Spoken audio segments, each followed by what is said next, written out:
Olá, gente, tudo bom? É um enorme prazer estar com todos vocês aqui.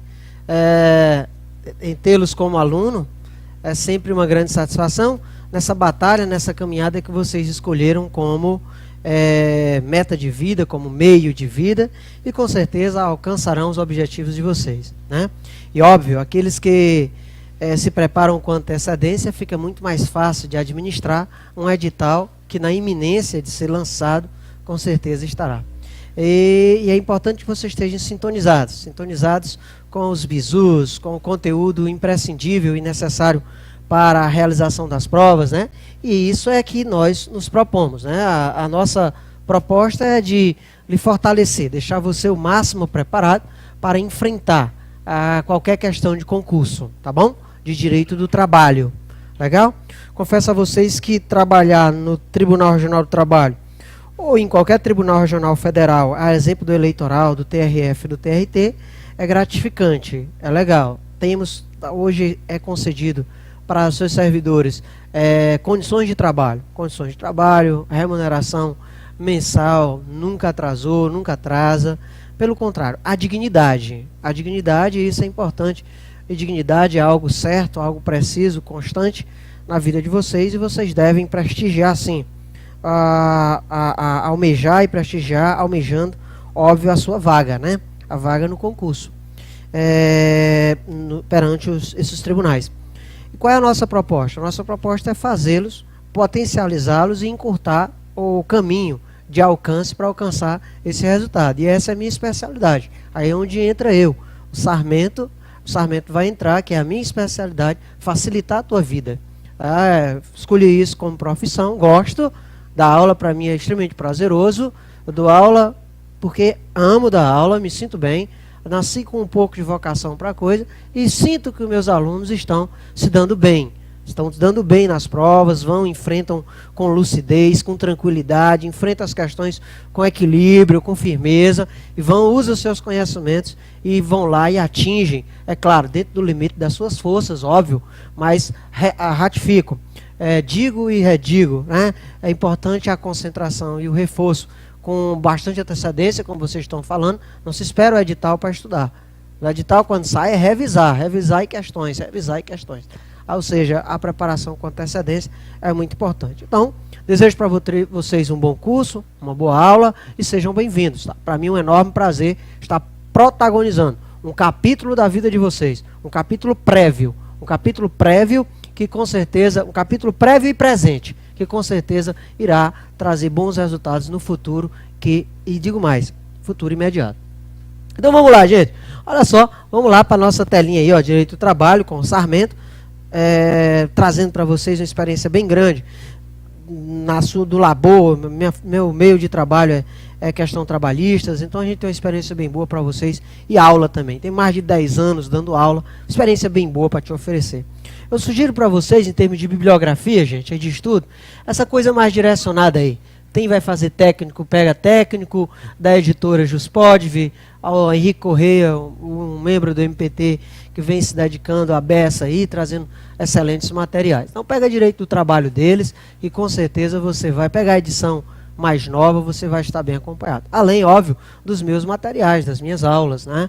O material significativo. Claro que leituras mais robustecidas de direito do trabalho nós temos Godinho, temos Alice, ambos mineiros, mas Alice faleceu, mas não tirou ainda o brilho e o conhecimento que ela nos deixou a nível de conhecimento. Tem o Ricardo Rezende, tem vários autores, mas vamos ser mais concurseiros, vamos lá marcar a alternativa correta. Bota para nós aqui. Eu estava conversando com a coordenadora da faculdade e ela me falou o seguinte, falando acerca de um curso que eu vou fazer de Direito do Trabalho para a OAB e Direito Processual do Trabalho logo após para a OAB. E ela me falou que os alunos das faculdades, eles saem preparados, porém não saem preparados para marcar a alternativa correta. Olha só, ela deixou transparecer para mim algo que eu já sabia desde idos tempos. Ou seja, para você passar em concurso, você precisa escolher bons profissionais que lhe acompanhem, bom material didático e saber marcar a alternativa correta. Não basta só saber, tem que saber marcar a alternativa correta. É isso que nós iremos lhe potencializar, demonstrando a literatura adequada, o conteúdo adequado e lhe fortalecendo. Então fica comigo, vamos que que o resultado vai ser positivo. Legalzinho? Bem-vindos! Então, olha, tá aí, doutores, é a doutrina que nós indicamos para vocês, que está aí, legal? E aí, a gente avança aí. Primeira coisa, fontes do direito do trabalho.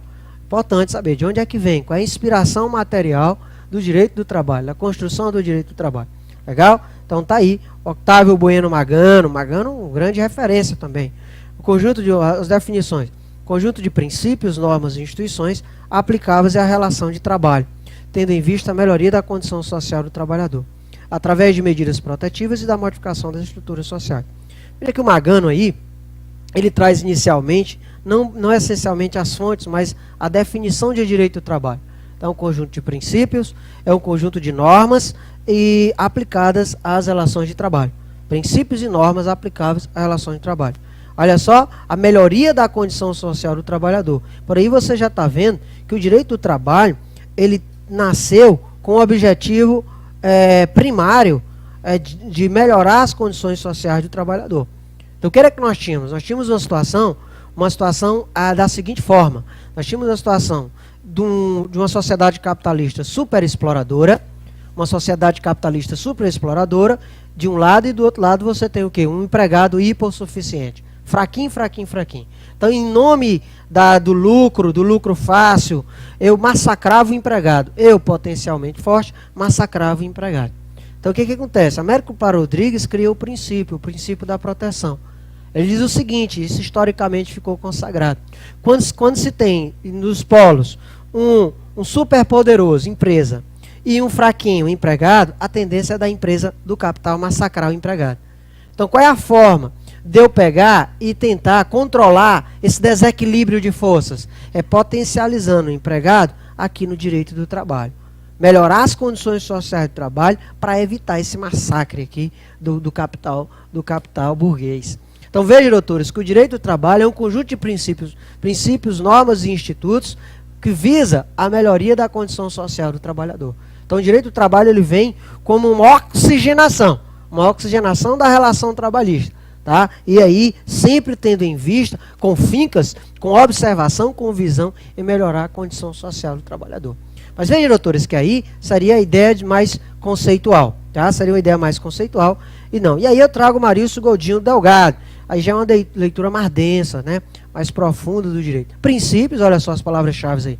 Princípios, regras e institutos jurídicos que vêm regular a relação empregatícia de trabalho. Além de outras relações laborais normalmente especificadas, como, por exemplo, a pequena empreitada, dentre outros casos. Mas veja, doutores, bate na mesma tecla, princípios e regras que vêm cuidar da relação empregatícia laboral. Então veja, doutores, que é importante você entender. E o que é o concurso? O concurso é você saber esses princípios e você saber essas regras. Legal? E agora vamos essencialmente para as fontes. Aí sim, agora a gente entra em fontes.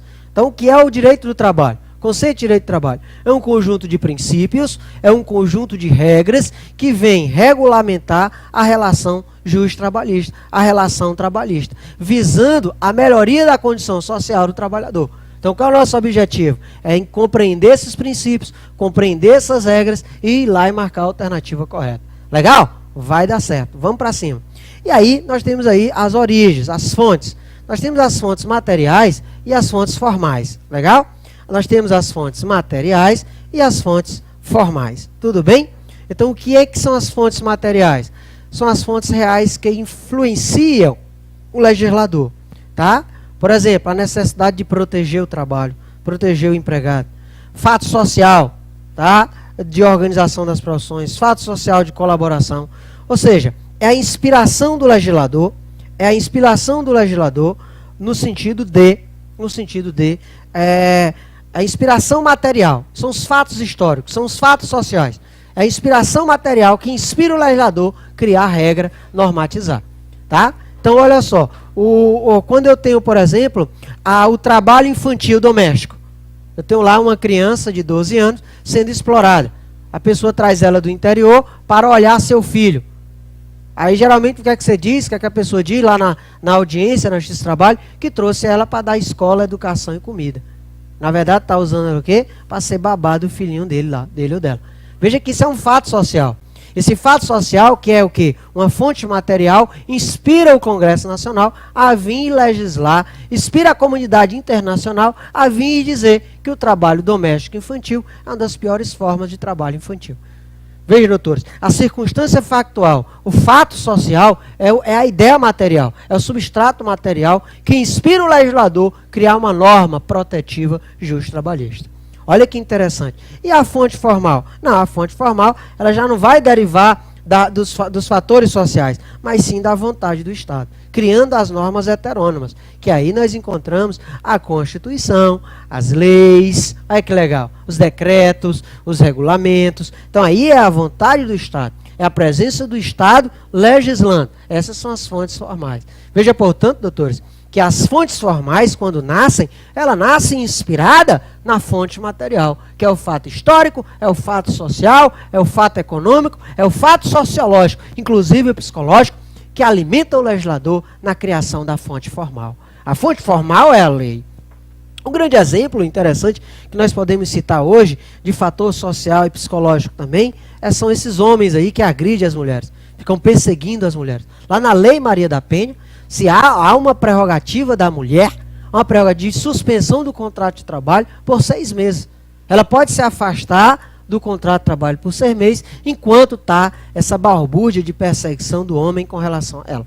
Acontece, nós temos ainda aí uma significativa parcela da sociedade, mulher, que é vítima dessas pessoas truculentas e irresponsáveis. Então, olha só, em razão desse fato social, da agressão do homem sobre a mulher, surge a Lei Maria da Penha, e daí também lá dentro uma norma justa trabalhista, que é essa proteção da mulher, com a possibilidade de suspender o contrato de trabalho por 6 meses, na tentativa de protegê-la em face dessas investidas masculinas. Olha que interessante. Mas veja que a lei, que é uma fonte formal, ela surgiu em decorrência dessa circunstância material. Então, o que são fontes? As fontes é o elemento de inspiração do legislador.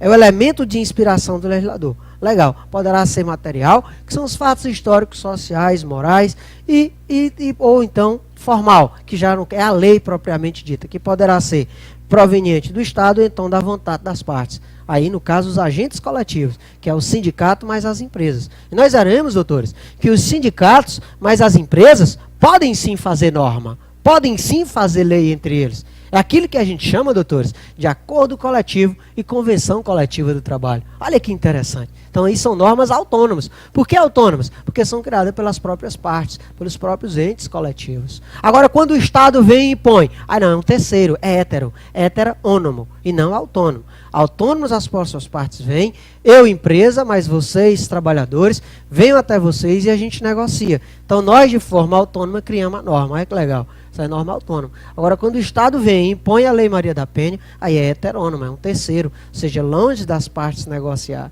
tá? Mas a gente vai aprofundar isso aí. Então, doutores, as fontes são tranquilas. Então, as fontes autônomas aí, ó, fontes autônomas e heterônomas. O que são as fontes autônomas? As fontes autônomas são aquelas fontes, doutores, por favor, acho que nós estamos com um pequeno probleminha. São aquelas fontes, queridos, são aquelas fontes em que as próprias partes, os próprios destinatários fazem sua lei. Então, os próprios destinatários fazem. É a convenção coletiva do trabalho e o acordo coletivo do trabalho. A heterônima não. Vem um agente externo, que no caso nós chamamos de Estado, e vem e impõe a lei. O exemplo aí da feitura da lei nos moldes do artigo 59, que dentro do processo legislativo do artigo 59 da Constituição Federal. Veja, portanto, doutores, nas autônomas, as partes, elas fazem as suas leis, e a heterônoma não, vem um terceiro, que é o Estado, e impõe a lei. Legalzinho? Então, olha só, e aí a gente avança. Então, aí, olha só. Olha que interessante do seu ponto de vista de fonte formal. As autoridades administrativas, e aí você coloca a Ministério do Trabalho e Emprego, a Administração Pública, e a Justiça do Trabalho, que é onde vocês vão ser servidores da Justiça do Trabalho, que hoje tem uma carência enorme. Na falta de, pelo menos aqui no estado do Piauí, uma carência enorme, isso já ficou detectado. Na falta de disposições legais ou contratuais, então olha só, a Justiça do Trabalho, ou então os órgãos da administração, autoridades administrativas, a exemplo dos auditores do Ministério do Trabalho e Emprego, se não tiver a lei, na ausência da lei, o que é que ela vai usar? Jamais pode deixar de decidir. Ela usa a jurisprudência, ela deve usar a analogia, a equidade, os princípios e normas gerais de direito, os usos e costumes e até o direito comparado, que é o direito alienígena, né? Que é o direito internacional. O que o juiz não pode fazer, doutores, é deixar de decidir, porque não existe a fonte formal, porque não existe a fonte formal heterônoma, que é aquela feita pelo Estado, ou a fonte formal autônoma, que é a feita pelos próprios entes coletivos, sindicato e empresa. Se não existe ela, o juiz pode deixar de decidir? Jamais. Ele tem que buscar a resposta. É vedado no liquid. O juiz não pode deixar de decidir. E a vedação do no liquid, nós temos saídas. E as saídas do juiz, doutor, é isso aí. É pegar a jurisprudência. E aqui a gente faz essa ressalva. É pegar a jurisprudência. Legal? Eu pego a jurisprudência, que são as decisões dadas pelo tribunal. É pegar a analogia, um caso semelhante. Tá? É pegar a equidade, a justiça do caso concreto, né? A justiça aristotélica do caso concreto. É os princípios também têm força normativa. Tá? Os usos e costumes, sim, por exemplo, o intervalo do empregado no interior para almoçar não é 1 hora necessariamente, mas sim os usos e os costumes locais. Se lá no interior for 40 minutos, é 40 minutos.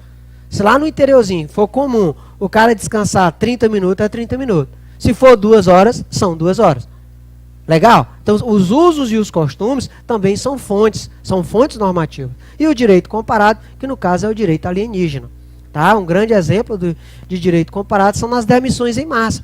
Hoje nós estamos sofrendo um grande problema, não hoje, mas muito recente, das demissões em massas. Tá? Nós tivemos o caso lá da 15ª região, que aprenciou lá o Pancor, né? Depois subiu para o TST, cujo ministro foi o Goldinho, né? E arrefeceu um pouco. E hoje está sobre análise do Supremo Tribunal Federal em sede de repercussão geral. O que eu quero dizer para vocês? Está muito na moda hoje a demissão em massa, que é isso que eu estou falando, demissão em massa. O Brasil regulamenta essa questão? Não, nós temos um vazio. O Pancor, quando decidiu a questão da demissão da Infraero, lá, da Embraer, desculpa, o que foi que ele fez? Ele observou,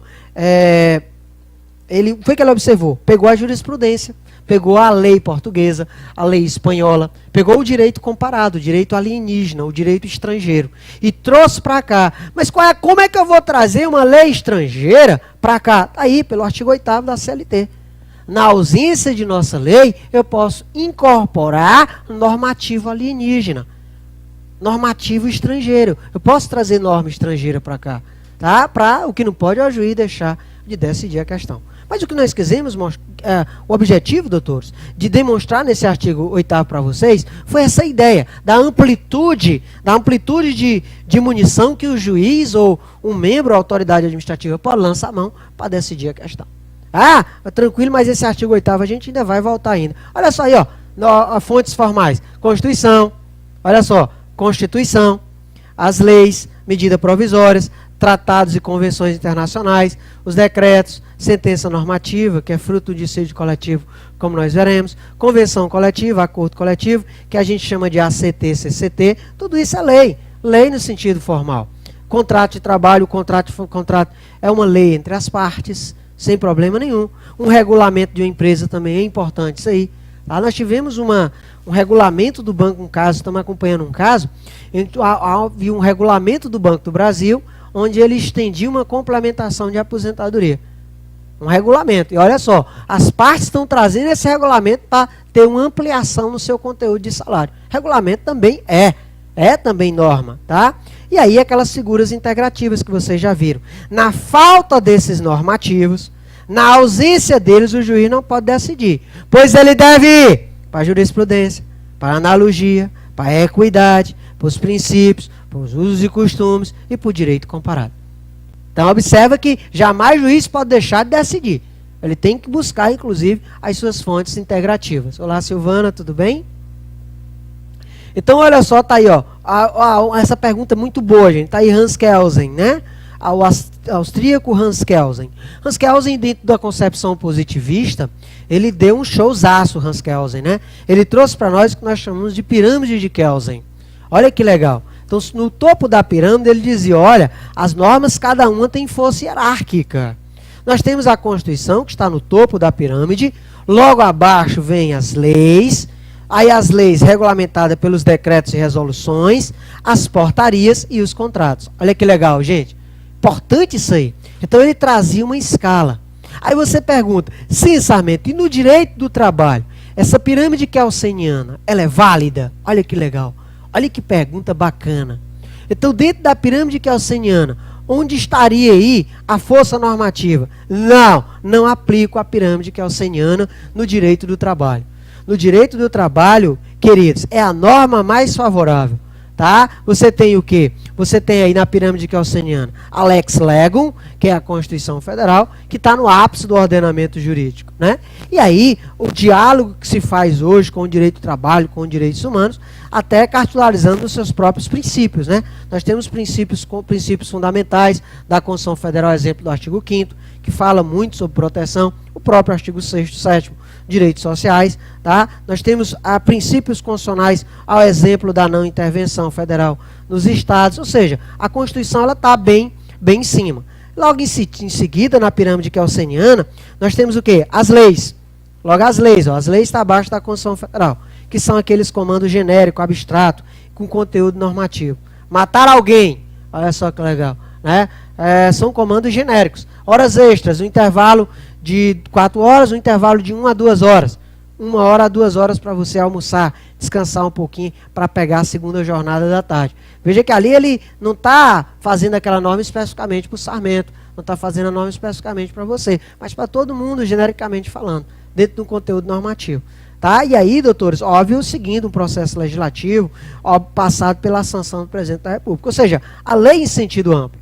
A lei ali da pirâmide kelseniana, a lei em sentido amplo. E veja que tudo isso é utilizado, né? As medidas provisórias, nós sabemos muito bem, e aqui eu não vou dar aula de direito constitucional, que as medidas provisórias têm força de lei, né? Tem força de lei. Então a medida provisória também é importante.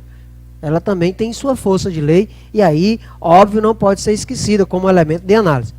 E aí, é vedada a edição, um destaque para vocês, é vedado a edição de medida provisória sobre matéria reservada à lei complementar. Isso aí é batata, né? E a matéria trabalhista reservada à lei complementar, por exemplo, nós temos aí o artigo 7º, inciso 1º, que é aquele caso que fala de a proteção em face da despedida arbitrária, né? Artigo 7 diz, olha, a proteção em face da despedida arbitrária nos termos da lei complementar. Então, se vier uma questãozinha querendo fazer gracinha com vocês, a proteção em face da despedida arbitrária não pode ser editada por medida provisória. Por quê? Porque não se edita medida provisória quando a matéria é reservada à lei complementar. Cuidado com isso aí, pegadinha. Mas a medida provisória ela tem também a sua força normativa. Aí é só uma mera apresentação. Então tá aí, ó, olha só, aí, ó, o artigo 7º, inciso 1º. Olha, a relação de emprego protegida em face da despedida arbitrária, nos termos da lei complementar. Sarmento, essa lei complementar, ela existe hoje? Não, ela não existe. Eu já vi uma questãozinha interessante, gente. Se poderia uma medida provisória tratar dessa lei complementar protetiva. Aí, hoje o que se utiliza? Hoje se é utilizado a leis esparsas, né? Normativos esparsos, como por exemplo a multa de 40% do FGTS, da lei do FGTS, a multa do 477, a multa do 478 da CLT, e etc, etc, etc. Então o que a gente percebe? A gente percebe que não existe existe a previsão constitucional, mas essa proteção em face da despedida arbitrária ou sem justa causa, ela em tese tem que vir uma lei complementar. E o Congresso Nacional até os dias de hoje assim não fez. Aí pode ser editada uma medida provisória? Não, pois medida provisória não pode tratar de matéria reservada à lei complementar. Doutora, olha só, até produzindo aí o pessoal do online uma pergunta aqui interessante, onde a gente pode contextualizar no artigo 7º, inciso 1º, bem como na própria aula de rescisão contratual que nós vamos trabalhar. Sarmento, veja só um caso, mas se não for o caso de despedida arbitrária ou sem justa causa, mas for um caso que a pessoa peça a demissão, mas uma demissão sob coação, uma demissão, digamos assim, sob pressão. E aí, como é que ficaria a questão da validade desse pleito? É isso, doutora, que você quis perguntar? Pronto, vamos lá, rapidinho. Tá? Olha só que belezinha. É ato anulável. Não é verdade? A gente puxa o quê? O Código Civil. Olha que beleza. E aí, doutora, vou já fazer uma homenagem a ela aqui, ó. Olha só, uma homenagenzinha. A gente faz só um parentezinho. O artigo 8º da CLT, parágrafo único, ele diz o seguinte, no parágrafo único, ele diz, olha, o Código Civil, ele pode ser aplicado aqui, na visão seletista, desde que a CLT seja omissa e haja compatibilidade. Compatibilidade. Olha só, lá no Código Civil, nós temos normativos no Código Civil que diz que quando você celebra um negócio jurídico sob coação, legalzinho, esse negócio é anulável. Então fica muito fácil para você pedir a anulação desse negócio jurídico. Você pode pedir que é a demissão, que é o pedido de demissão. Fiz, doutor, porque ele disse que eu tenho aqui uma gravação telefônica, excelência, que eu pedi a demissão, por quê? Porque eles estão ameaçando. Eu peço a demissão, eles matam meu filho, que está estudando na creche XYZ. Então, olha só, esse pedido de demissão não é válido. Ele é anulável. Olha que legal. Por quê? Porque foi feito mediante coação. Isso vicia o negócio jurídico. Isso vicia o pedido de demissão. Então, o que é que você deve fazer na Justiça do Trabalho? Entra com a reclamação trabalhista, com o pedido de antecipação de tutela, inclusive, se assim você queira, nos termos do 461 ou nos termos do 273 da CPC. E você pode pedir também danos morais. Danos morais. Pedir reintegração, doutora, você pode até pedir pela Lei 9.028. Entretanto, eu não aconselharia. Se o cara te coagiu, imagine quando tu voltar. Acho que ele não vai mais coagir, vai te matar mesmo, né? Então, o ideal é você pedir indenização. Legalzinho? Peça indenização se você não tiver nenhuma outra estabilidade. Uma pergunta interessante aí. Vamos, é bom. O diálogo sempre é bom, sempre é importante. Deixa eu lhe dizer. Primeiro, você entrou com a ação no lugar errado. Ninguém entra com a ação no Ministério do Trabalho. Você entra com a ação na Justiça do Trabalho. Legal? No Ministério do Trabalho você faz denúncias. Então, olha só, Sarmento, esse empregador, olha só um exemplo tranquilo, obterdicto, abre o parênteses aí e vamos rechear como elemento motivacional para os nossos estudos. Legalzinho? Apesar de fugir um pouquinho aqui, mas vamos lá, sem problema, vamos. Abre um parênteses aí online, abre um parênteses aí, vamos lá. Imagine que você seja empregada e teu empregador te pega pelo braço. Legal? Tá lá, tô atendendo as pessoas, ele chega de repente e pega pelo braço, vem cá, coisinha, vem, e te arrasta, né? Inclusive te invectivando, por exemplo, te xingando, que não seja, mas te arrasta pelo braço praticamente.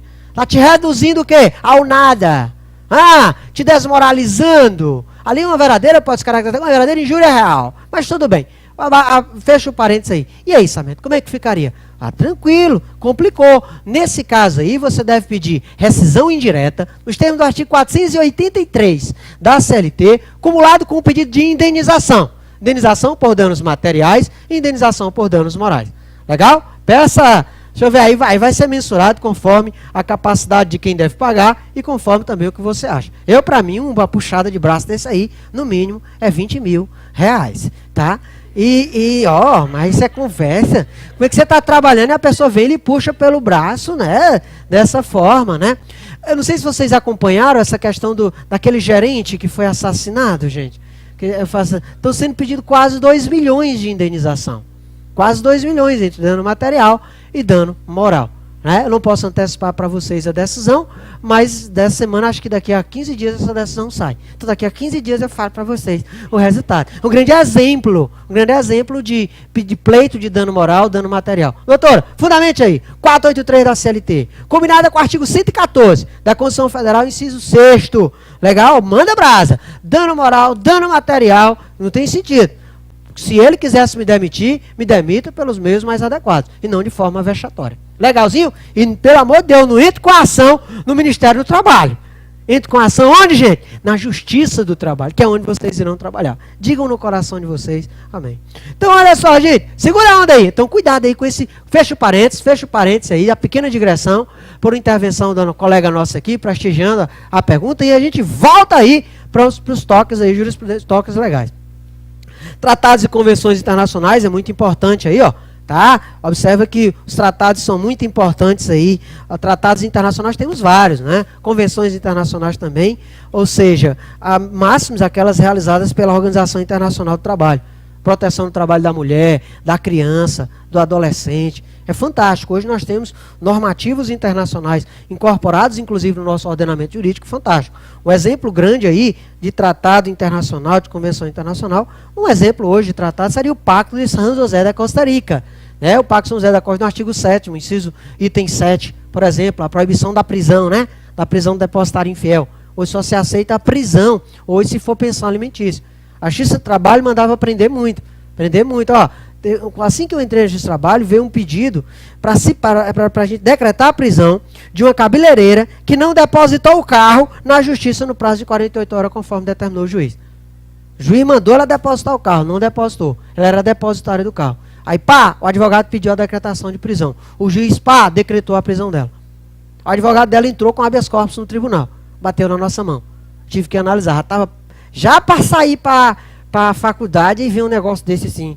E de repente me chamaram e tivemos que analisar. Foi fácil. Ainda bem que a ação foi fácil. Apliquei o artigo 7º, item 7 do Pacto de São José da Costa Rica, apliquei a súmula vinculante 25 e fiz a conclusão muito fácil. Ou seja, no direito do trabalho, no processo de trabalho, não se pode prender ninguém, o depositário, qualquer que seja a modalidade do depositário infiel. Isso é inspiração de um tratado internacional.